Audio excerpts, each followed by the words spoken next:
اے دنیا کے مسلمانوں، اس ویڈیو کو تحمل سے اور عقل و شعور کی حاضری کے ساتھ آپ نے سننا ہے تاکہ پتہ چلے کہ دین کے نام پر ہم سے کیسے جھوٹ بولے جاتے ہیں اور ان کو سن کر ہم سبحان اللہ کہتے اور اپنے سر کو دھندھناتے ہیں۔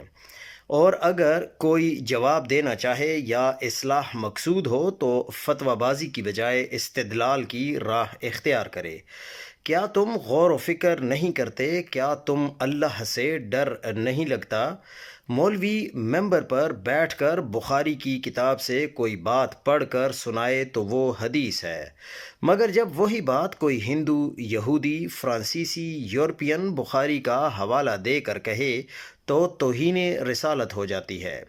قرآن کا اگر ہم روایات کے ساتھ موازنہ کریں تو بخاری، مسلم، ترمذی، ماجہ، نسائی، داؤد، اصول، کافی وغیرہ، ذرا سوچیں کہ ان محدثین کو کس نے اختیار دیا کہ قرآن کے ٹکراؤ میں تقریباً 200 سال بعد نئی شریعت گھڑ دیں اور ان روایات کو بنیاد بنا کر یورپ، فرانس وغیرہ انبیاء کی توہین کرتے ہیں، کارٹون وغیرہ بناتے ہیں۔ نعوذ باللہ۔ توہین رسالت ان فرقہ پرست مولویوں اور ان کے پیروں محدثوں پر لاگو ہوتا ہے جو کہتے ہیں کہ نبی پاک صلی اللہ علیہ وآلہ وسلم نے 6 سالہ بچی سے نکاح کیا۔ نعوذ باللہ۔ یہ نبی پاک پر جھوٹا بہتان اور من گھڑت روایت ہے۔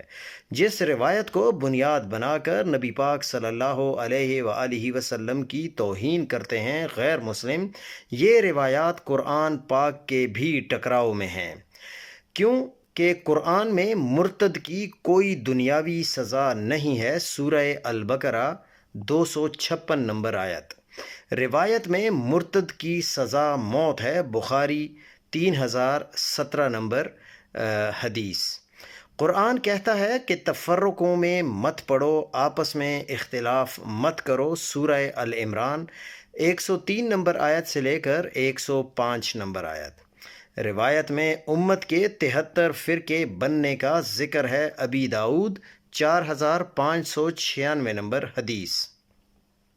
قرآن میں جو دعا دے اسے ویسی یا اس سے بھی اچھی دعا دو۔ سورہ نساء 86 نمبر آیت۔ روایت بتاتی ہے کہ جب یہود و نصارہ سلام کریں تو جواب مت دو، اسے راستے کے کنارے پر چلنے پر مجبور کرو۔